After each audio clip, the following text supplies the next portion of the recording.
शांति। आज 4 तारीख की मुरली। आज बाबा कहते, मीठे बच्चे, भोलानाथ बाबा आए हैं भक्तों को भक्ति का फल देने, उन्हें अगम निगम का भेद सुनाकर मुक्ति जीवन मुक्ति का वर्षा देने। क्या करने आए हैं बाबा?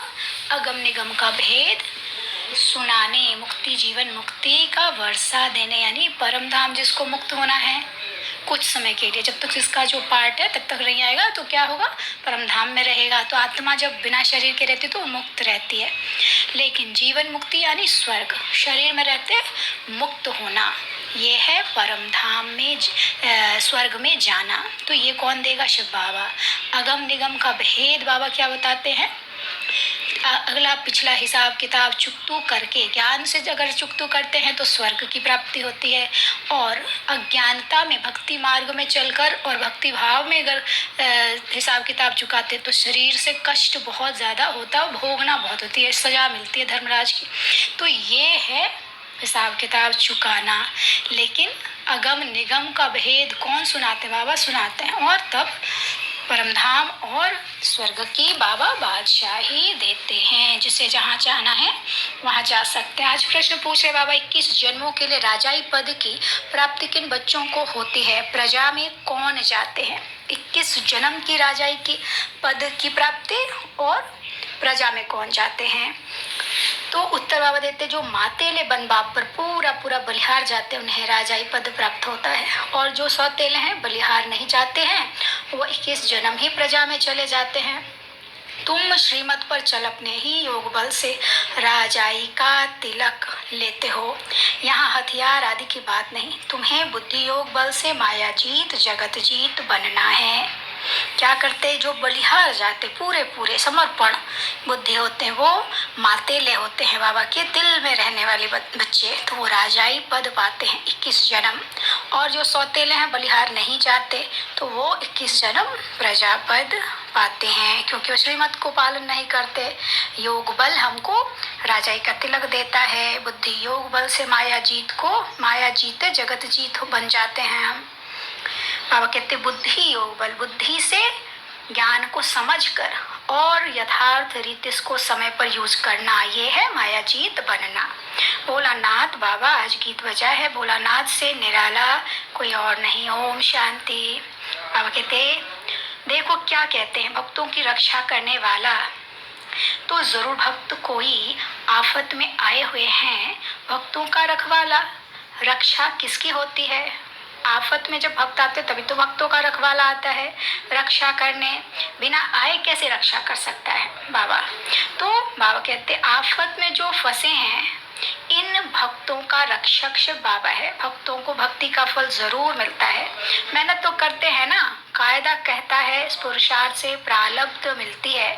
अब इस दुनिया में पुरुषार्थ कराने वाला सब है, आसुरी संप्रदाय वास्तव में पुरुषार्थ कराने वाला चाहिए। कोई अच्छा सच्चा पुरुषार्थ सिर्फ एक भोलानाथ बाप ही कराते हैं।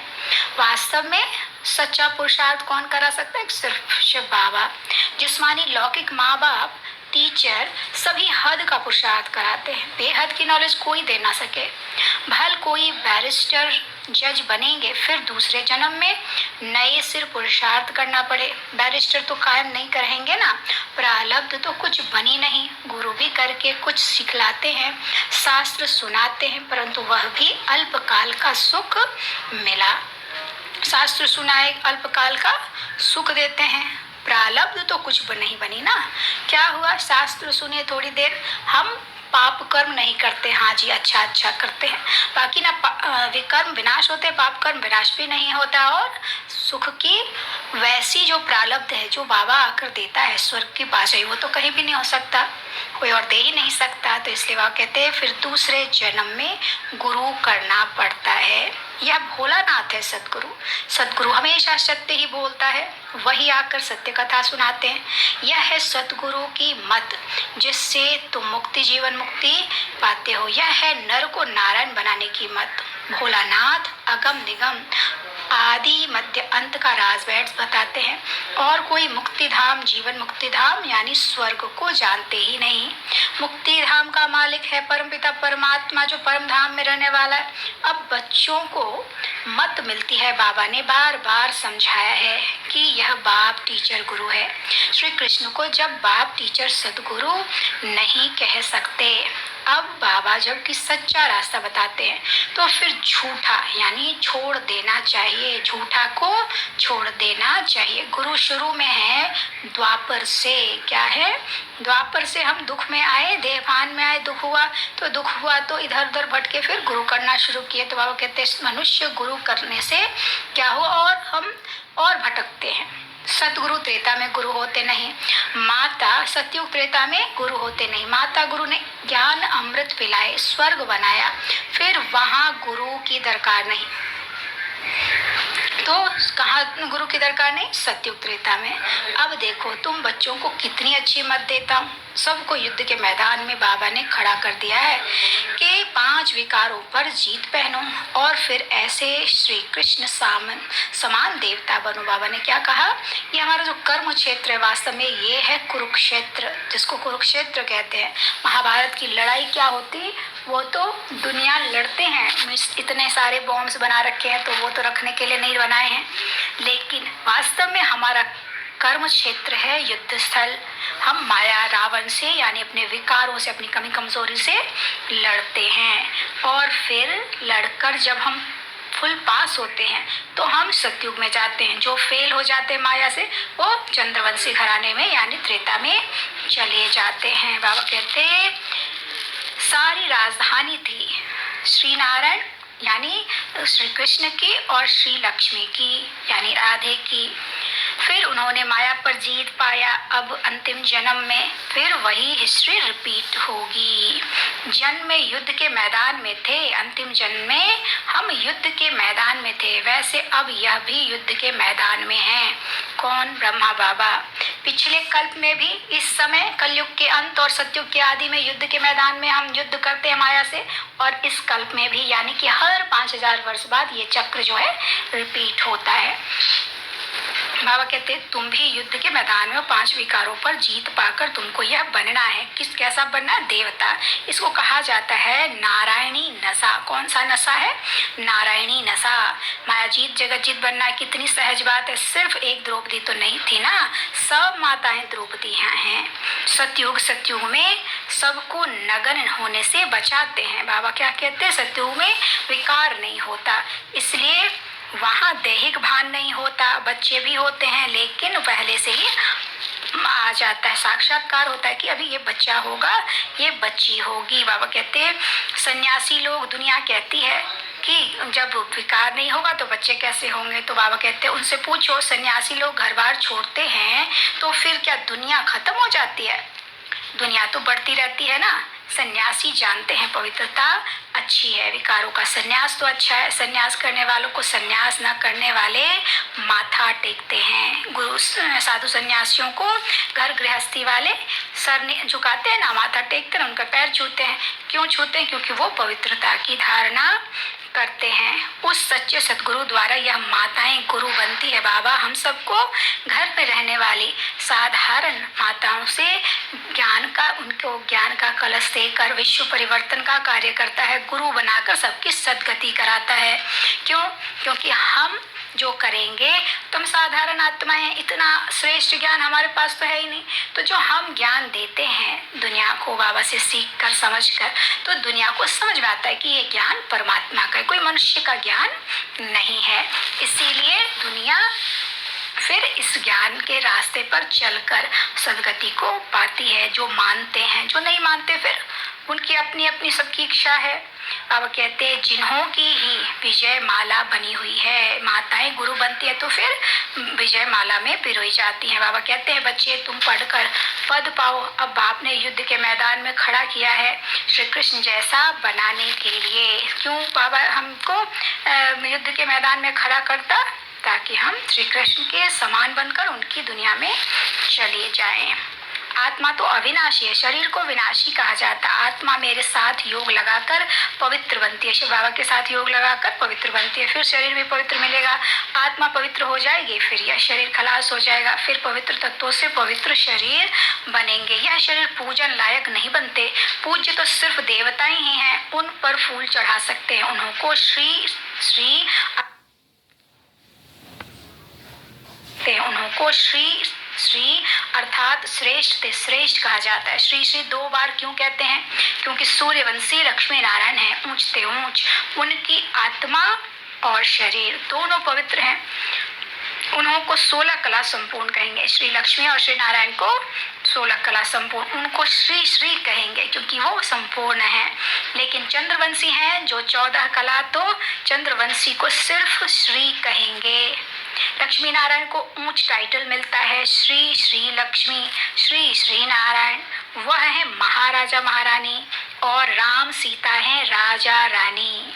नंबरवार जो जैसा बनता है उसको ऐसा टाइटल मिलता है। यहाँ भी महाराजाएं और महाराजाएं, महाराजाएं और राजाएं हैं। बड़े को महाराजा कहा जाता है और छोटों को राजाएं। महाराजा के आगे सिर झुकाएंगे, महाराजा के आगे राजा जो छोटे होते हैं सिर झुकाते। महाराजा पहले हैं, राजा पीछे। तो अब श्रीमत पर चलना है। श्री श्री जगत गुरु कहते ना, तो रुद्र माला है ना, जगत का मालिक भी वह है, टीचर भी वह है, तो गुरु भी वह है। ऐसे बाबा को याद करना पड़े।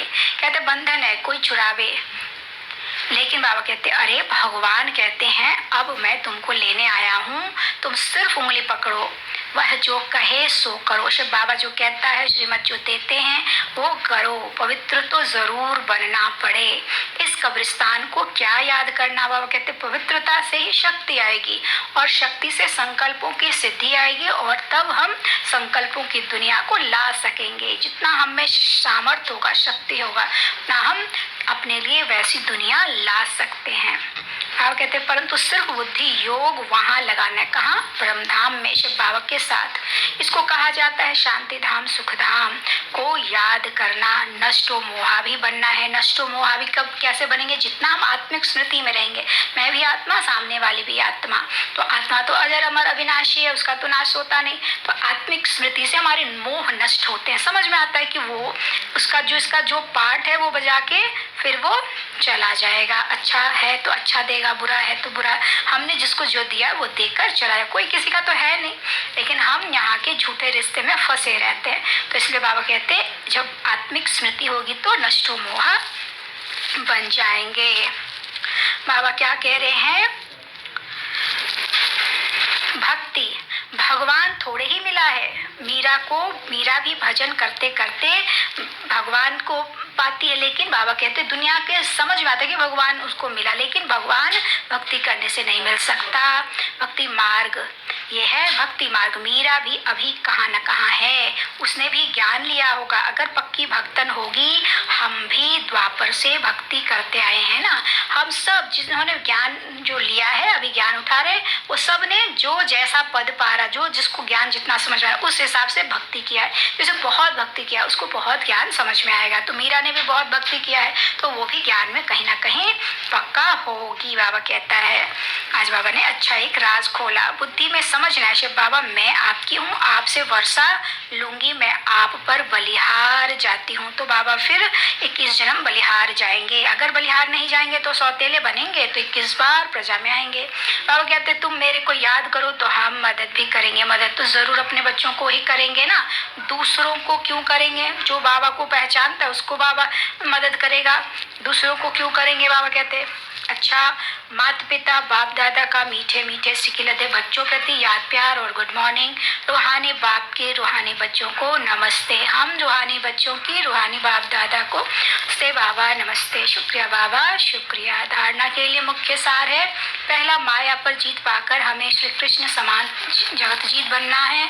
इस युद्ध के मैदान में सदा विजयी बनना है, हार नहीं खानी है। दूसरा, श्रीमत से स्वयं को विकारों के बंधन और कर्म बंधन से मुक्त करना है।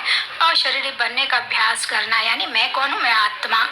बुद्धि योग की दौड़ी लगानी है। आज वरदान दे रहे बाबा, चेहरे द्वारा संपन्न स्थिति की झलक और फलक दिखाने वाले सर्व प्राप्ति स्वरूप भव। चेहरे द्वारा संपन्न स्थिति की झलक और फलक दिखाने वाले सर्व प्राप्ति स्वरूप भव।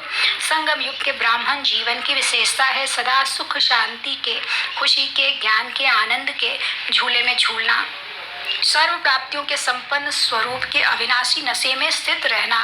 चेहरे पर प्राप्ति ही प्राप्ति है, उस संपन्न स्थिति की झलक और फलक दिखाई दे।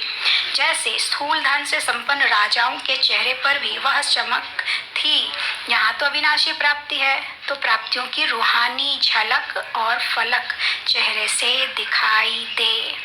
स्लोगन, खुशनसीब वह हैं जो सदा खुश रहकर खुशी का खजाना बांटते हैं। खुश नसीब कौन है, जो खुश रहकर सदा खुशी का खजाना बांटते हैं। अच्छा, ओम शांति।